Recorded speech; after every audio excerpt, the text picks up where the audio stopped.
Hey, and welcome to Be the Bridge. I'm your host, Brian Peyton Joyner. From the time I was 11, I tried to pray away the gay. But my senior year in college, I realized I could pray and be gay. Each week, I'll share my experiences and chat with others as we build a bridge between the LGBT community and people of faith. Thanks for joining, and let the construction begin. Hello, fellow bridge builders. Thank you all for joining me today for this very special episode of Be the Bridge podcast.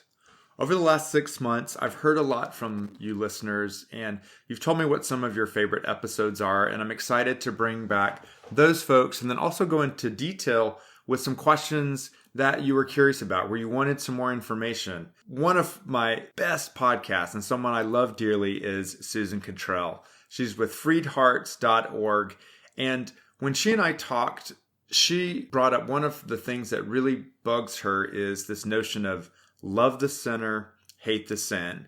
And I keep hearing that. People throw that around all the time on Facebook when they want to post and just jump in and say, well, that person's going to hell if they keep sinning. But I love the sinner, I hate the sin. And I wanted to get into that with Susan. Hey, Susan, welcome to the show today. Hi, Brian. Thank you. Good to be here. So let's just dive right in. Okay. What is the big problem with that phrase, love the sinner, hate the sin? Well, there are several problems with it. The main thing is, that it reads like hate. Anybody on the receiving end will tell you it feels like hate. Anybody who uses it, in my experience, whenever it's used to emphasize the hating the sin. It's never used to emphasize loving the sinner. I think about it like the apologies that we have today, where somebody will get upset about something, about someone's actions, and the apology from the provoker is, I'm sorry you felt that way.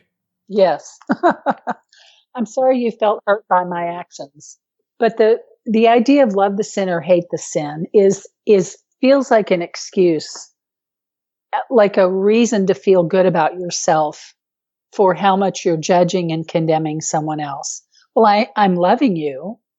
I'm just condemning your sin. How do they think they're loving them, though, in that regard? That's one thing I was curious about. I don't know. It's gotten very, very twisted, because if you look at how Jesus described love to us, it was the main command Jesus gave us to love God and love others. When I hear Jesus talk about love, he always talks about it in a way that is self-sacrificial. It's giving to the other person. It's caring for the other person's well-being. It's treating someone else the way you would want to be treated if you were in that position. Which may include also empathizing with that position. It means going out of your way to pick up the man who's been beaten and take him to an inn and pay for his treatment and offer to pay on your way back if there's more to be paid. That's loving someone. This idea of loving and condemning is not biblical. It's not from Jesus at all. In fact, it comes from Augustine and then was said again by Gandhi. And Gandhi said it to say we're really not capable of that. Gandhi presented that as we're not capable of loving the sinner and hating the sin. We can't cut the line that fine. And especially when your identity, it feels like who you are. Your orientation feels like who you are. If someone said they love me, but they hate that I'm married to a man, I would find it hard to accept that as loving me. It just doesn't make sense. I love you, but I hate the fact that you're left-handed. No. I hate the left-handedness. And when it goes further to condemn, I love you, but you're going to hell for this. I don't think you know what that word means then. Right. You might need to back up on the love part and take a look at that. I think it creates a cognitive dissonance that neither party is really able to grapple with. It's just not the way our brains work. And even in the clear case when they brought a real sinner to Jesus, she was caught in adultery, right? That's pretty red-handed right there. He didn't let them condemn her. He sent them away. And I heard this theory about that story recently, which was very cool. Before he said anything, he was writing on the ground. Mm-hmm. There's no biblical evidence as to what he might have written. Someone thought, well, right. given what happened next, what if he were writing on the ground all of the sins of all of the people who were there to condemn that woman?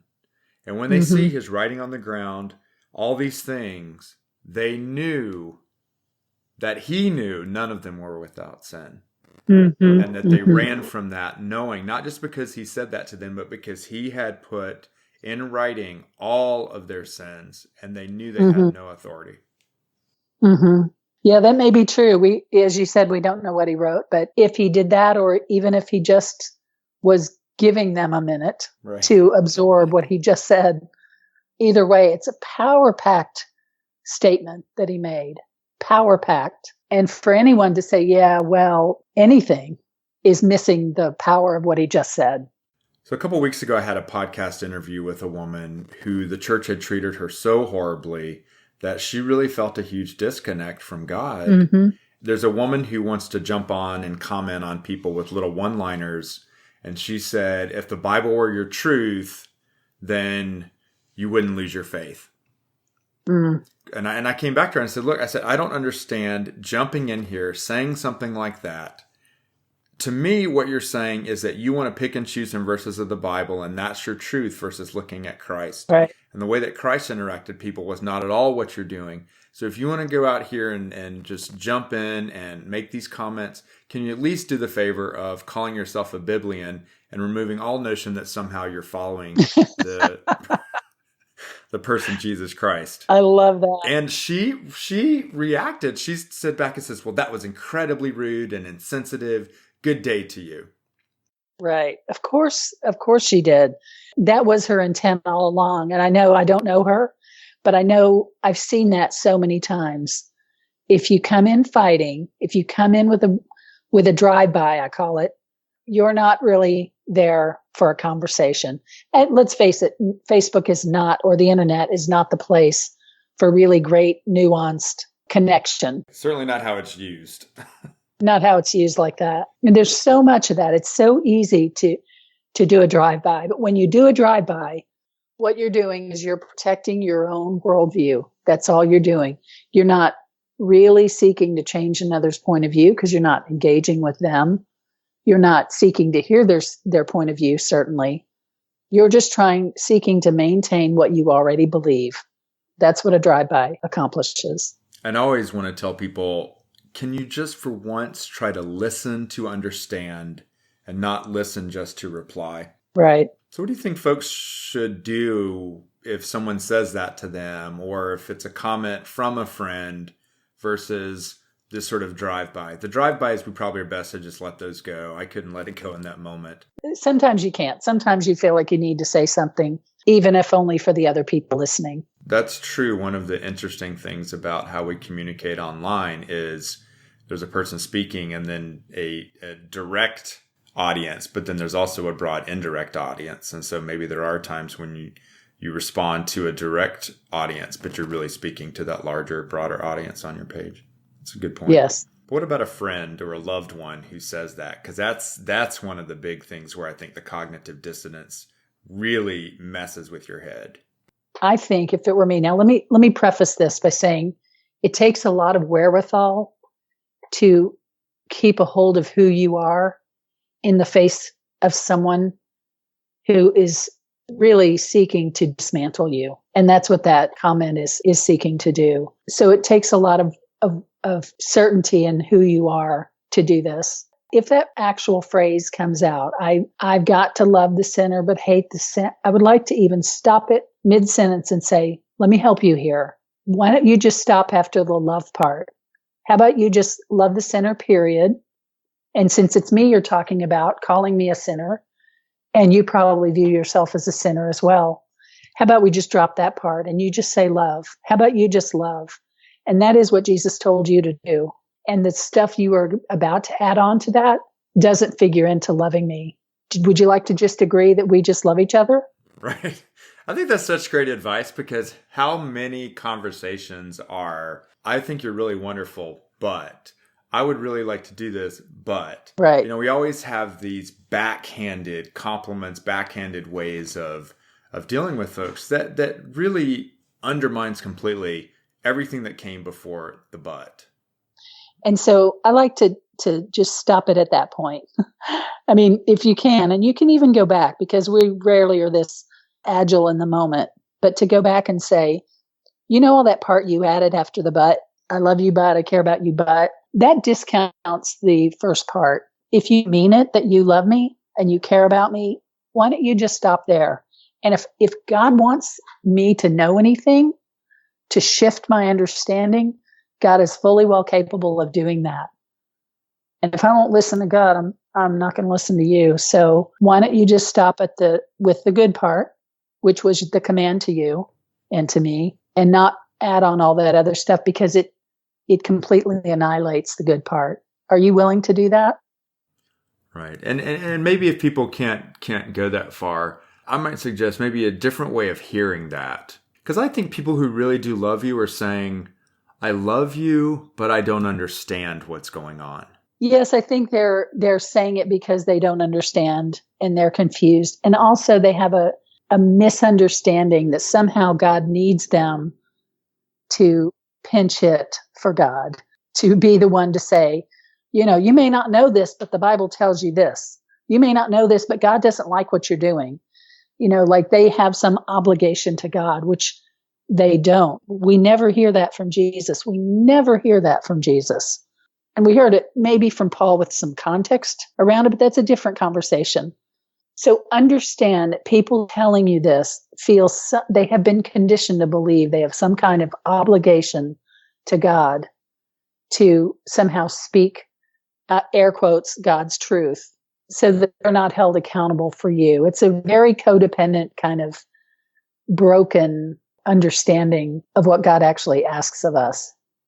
Right. And I always think of that verse of, don't comment on the speck in my eye when you've got a log in yours. Right. Exactly. The speck, worst case scenario, if gay is a sin, it's only mentioned about 6 times in the Bible, but loving someone else unconditionally and supporting someone else, to me, that's the core takeaway from the scripture. It's a whole takeaway from Christ's message. So to me, not loving someone is the log. Yes. Sins of sexual impurity. Okay, maybe that's a speck, something you can deal with, but right. Not loving is the log. That's exactly right. That's really good. And you said it's only mentioned maybe 6 times, but bear in mind that what was mentioned was power differential, rape, sex idolatry in the temple, sex slavery. So I would say only if you really stretch and distort it was it mentioned 6 times, but really it wasn't mentioned. I know you know that, but for your listeners. Yeah, absolutely. And I was going to say one thing too is, really women being attracted to other women is only mentioned 1 time. And I need to do some further research on this, but some places I read, there's a suggestion that men, and this is obviously what men would like to think, is that they're the main ones who are responsible for new life. And, women are just sort of basically like putting in storage for 9 months and then it comes out later, but it's really all me. That seed contained the human. And so if somehow, you spilled the seed, then somehow you're actually killing people. Yes. Yes. Yeah. Very interesting. I hadn't thought of that, but it's true. I know they did used to think that the man contained the entire human. Yeah. The woman was just the incubator. That's very interesting. Well, certainly women, they were property. They were disposable. Right. Had no power. They couldn't be witnesses in court. So it didn't really matter what they did with their bodies, as long as, they didn't hinder men from doing what they wanted with their bodies. Well, I think we've covered the love the sinner, hate the sin part. I would love to know what you're up to, because it's been a few months since we talked, but I know you have a lot of great things going on. You've updated your website since we spoke, and I understand you're going to be doing some more video recordings. Yes, we've opened a YouTube channel, and we've got some videos up there already. Quite a few already, I think, but I'm going to create some more content for that. I'm updating the video courses. I'm just retaping them so that they're fresher and cleaner, but it's the same wonderful content that parents need to know and LGBTQ can use for their healing and restoration. And they can search Freed Hearts to find it. FREEDHEARTS. We've created some 1-day courses that we'll be offering through the website to come and speak to various places. So we got a lot of good stuff cooking. Hey, Susan, thanks so much for being with me today. I hope people will enjoy this episode and then also listen to the prior episode that we taped where we get into your backstory and how you came to these revelations. I really appreciate your being here. Thank you, Brian. Anytime. Talk to you soon. Thanks for listening to Be the Bridge. If you enjoyed the show, I'd love a positive rating and review on iTunes. I appreciate your support and feedback. For more details, visit brianpaytonjoyner.com or follow me on Facebook or Twitter. The links are in the show notes. Have a great week. And as my grandpa used to say, if you live life by your own rules, you're gonna be okay.